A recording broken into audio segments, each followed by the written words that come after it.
All right, so we're getting ready to go on a pretty big camping trip. We're going to be driving probably about 1,500 miles altogether. And I've done an oil change pretty recently. I've done, loop the chassis and kind of the normal maintenance things, but I want to go through some pre-trip check things. So I thought that would be a good video to show some of the things that I go through. You kind of need to come up with your own pre-trip check because there's lots of little things to go through, and different coaches have different things about them that have been changed or updated or maybe need to be checked out. There are quite a few checklists like this. Here's a couple of them. One of them we've made some notes on and things like that. So I'll see if I can link a couple of these in the description as a starting point, but it's good to have some kind of checklist or things that you go through just to make sure you're ready to go on a long trip. But I'm going to start out under the front hoods here, and then we'll go to inside under the doghouse and kind of check out engine related things. So up here, basically just good to do a visual inspection, make sure that everything looks like it's tight so you don't see any new leaks that you haven't seen before. If it's an old leak that you're keeping track of the fluid levels and things, that's probably okay. Until you have it fixed. But I want to check out brake fluid, so I'll pop this open. We've got windshield washer bottle here, so I'll top that off. It's a little bit low. The coolant, so the coolant reservoir on ours is right here, and the reservoir is right in the middle. But I'm also going to want to pop the cap back here just to make sure that it's sucking out of the reservoir and refilling the coolant in the radiator itself. Sometimes you get a situation where maybe the reservoir has coolant in it, but it's not sucking back into the radiator very well. Taking a look at other things here just to make sure everything looks like it's in good shape and I don't see any heater hoses leaking, hose clamps, anything like that. But that's about it for the front. I'm not going to record myself actually topping everything off, but you just want to make sure all the fluids look good and are at the right levels and you're ready to go. All right, so I finished up in the front, and I mentioned about taking the cap off the radiator itself, not just checking the reservoir. I did that, and it turns out the radiator itself was a little bit low. I ended up putting in about a quart of fluid. I tested it. It had very strong antifreeze cooling properties. And so I just put in about a quart or so of distilled water. I like to use distilled water so that you don't get as many mineral buildups and things like that. If you have a 50-50 mix, antifreeze and water, that's a great thing to use to top off too. So got that all taken care of up front. Now I'm here under the doghouse checking things out, and I definitely want to check out the belts, make sure that they all look like they're in good shape. Our belts are relatively new, but it's still a good idea to double check and make sure that a pulley hasn't come out of alignment and they're not getting shredded or something like that. But they all look good. I also want to check out hoses, so radiator hoses, heater hoses, all the clamps, make sure I don't see anything leaking anywhere. Just a good double check. These are all good things to do when the engine's cold before you actually, start warming things up and checking the other fluids and, getting ready to go. Check the oil, and some of them have the oil dipstick up front. Ours is right here on the side of the engine, so oil level is good. Transmission fluid, I'll check that once we get warmed up and are ready to go. Check the air filter. You just do a visual inspection of spark plug wires and PCV valve, things like that. Make sure everything's attached. Power steering fluid down there. Keep in mind, power steering fluid is one of those things that the level will change depending on if the engine is hot or cold. And so cold engine, before we've run it, the level is down at that cold full level. But yeah, overall, I think that's about what we want to do here. You can get kind of a nice view of other things down here. So the inner CV boots, outer CV boots, kind of just check things out. We'll do some inspection outside also as we check tire pressure and things like that. But as far as under the doghouse here, it's looking like we're in pretty good shape. All right, next thing we're gonna do is check tire pressure. And I'm gonna start with the spare tire. You always wanna make sure you get the spare tire. And we have 16-inch wheels on our coach. And I like to keep the pressure at about 70 PSI. That seems to work pretty well and have pretty good wear. And so we'll just start out with the spare here. And it's right at 70, so I think we're in pretty good shape there. Again, I'm checking them cold. It might be a little higher if you've been driving a bunch and they're warm, but I like to do this before I take off. And so let's go around and get all of them. So this one's also right at 71 or so. So that looks pretty good.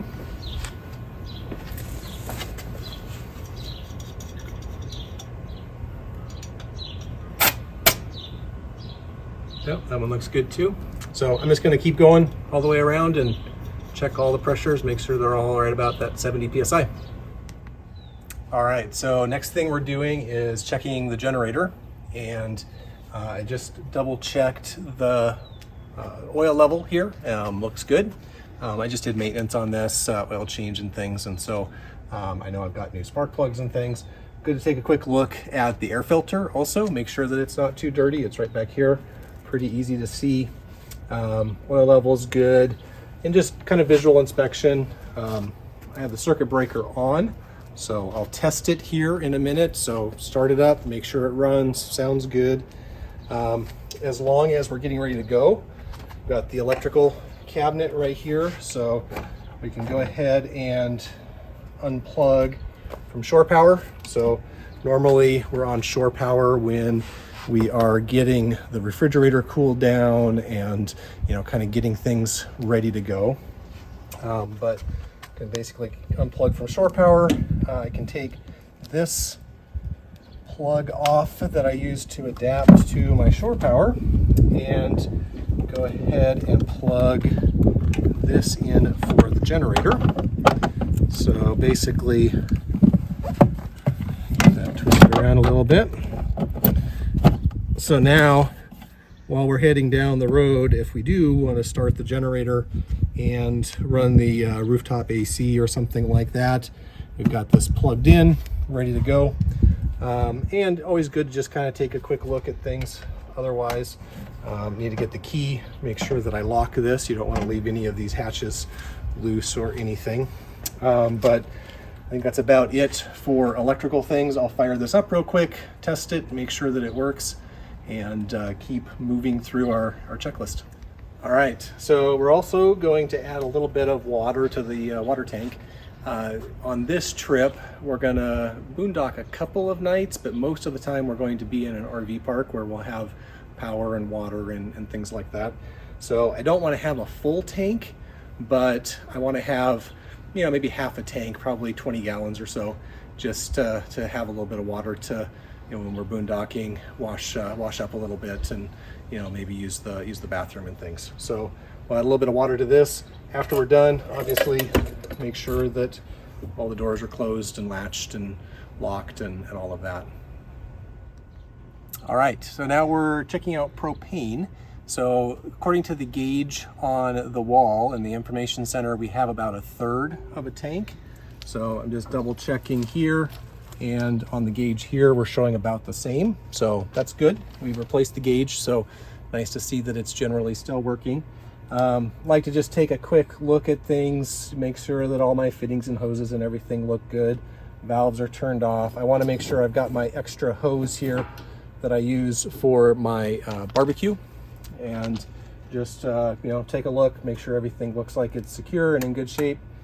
So I think from a propane standpoint, we're in pretty good shape. We like to keep the propane off while we're traveling, and so I've got this turned off. Some people like to have the propane on so they can run their refrigerator while they're going down the road. We found it was a pretty new refrigerator, and if we put cold stuff in it and we've taken a day or so to cool it down and get everything nice and cold inside, that it does fine driving even in hot weather for a day.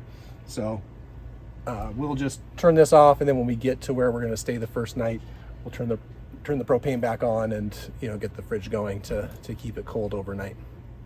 All right, a couple more kind of quick maintenance and double check things before you go on the road.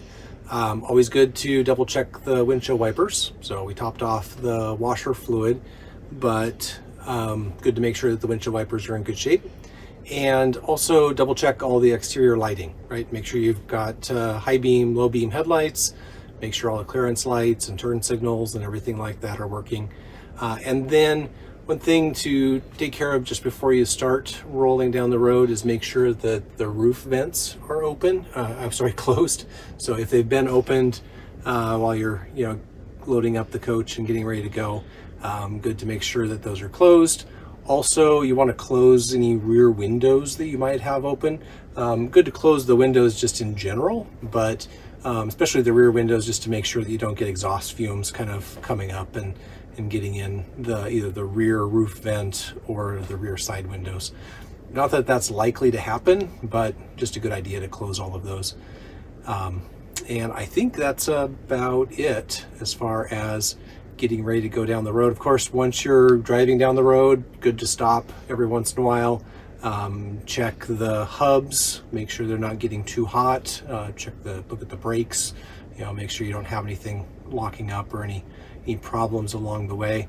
Obviously, when you're driving, you're going to want to keep an eye on the temperature gauge and the oil pressure and things like that. Just normal. Keep an eye on how things are going as you're taking a trip. All right, so now we're inside and we've started the engine. We're gonna let her warm up for 15 minutes or so and just make sure everything's okay. We have an aftermarket leveling system, and so I don't have, you know, like travel mode and camp mode and all of those things. So if you do have the factory leveling system, I think there's a couple of steps that you need to do to get it in the right mode for going down the highway versus, you know, maybe being just parked in front of your house getting ready to go. But I will adjust the pressure in the airbags a bit. When I am around town, I like to keep them at about 75 psi. When I'm heading down the highway, I like to drop it down just a little bit, down to about 60. So I'll adjust my airbags using my system. Also, just good, double check things inside. Doors locked, wheel chocks are out. We've got a Ragusa step on the outside, so we flipped that up. That's an important step. Make sure that everything's cabinets closed, drawers closed. We don't need to worry about pilot light being off and things like that because I turned off the gas out at the tank. But I want to make sure that the fridge is closed and secure, the bathroom, the closet, the various stuff that we're storing in the back is, you know, in some kind of state where it's not going to fall over or anything. So generally, I think we're in pretty good shape here. I still, you know, after we do a little test drive and warm things up, I'll check the transmission fluid and make sure that we're good there. But I think that's pretty much it for pre-trip checkovers. Obviously, we'll put all our food in the fridge and, you know, pack up things when we're ready to actually head out. But for now, we're just checking everything over and making sure we're ready to go here in a day or two.